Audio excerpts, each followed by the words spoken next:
కేంద్ర ప్రభుత్వానికి వ్యతిరేకంగా దేశ రాజధానిలో మరో పెద్ద నిరసన జ్వాల రగిలేలా కనిపిస్తుంది.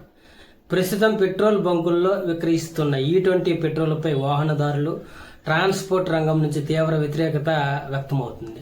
సాధారణంగా E20 పెట్రోల్ అంటే 20% ఇథనాల్, 80% సాధారణ పెట్రోల్ కలిపిన ఇంధనం. ఈ ఇథనాల్ అనేది చెరకు, మొక్కజొన్న వంటి పంటల నుండి తయారు చేసే ఒక బయోఫ్యూయల్. అయితే పెట్రోల్ దిగుమతులపై ఆధారపడడం తగ్గుతుంది, కాలుష్యం కొరత తగ్గుతుంది, దేశీయంగా తయారయ్యే ఇంధనం కావడంతో రైతులకు కూడా ప్రయోజనం కలుగుతుంది. E20 అనేది వాహనాలలో సురక్షితంగా ఉపయోగించుకోవచ్చని కేంద్ర ప్రభుత్వం ఈ నిర్ణయం అయితే తీసుకుంది.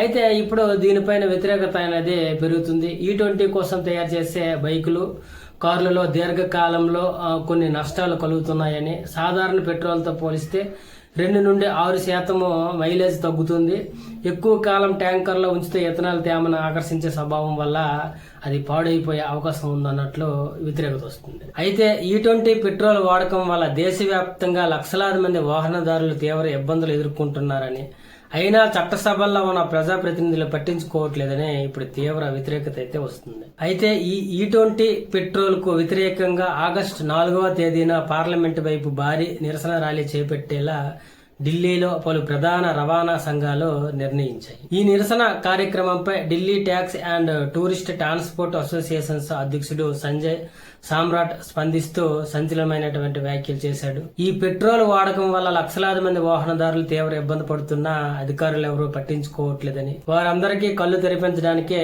ఈ పార్లమెంట్ మార్చ్ డిజైన్ చేశామని స్పష్టం చేశాడు. ఈ పోరాటంలో తమకు ఎలాంటి రాజకీయ రంగు గాని, రాజకీయ పార్టీ మద్దతు గాని లేదని, కేవలం వాహనదారుల హక్కుల కోసమే పోరాడుతున్నామని ఆయన స్పష్టం చేశాడు.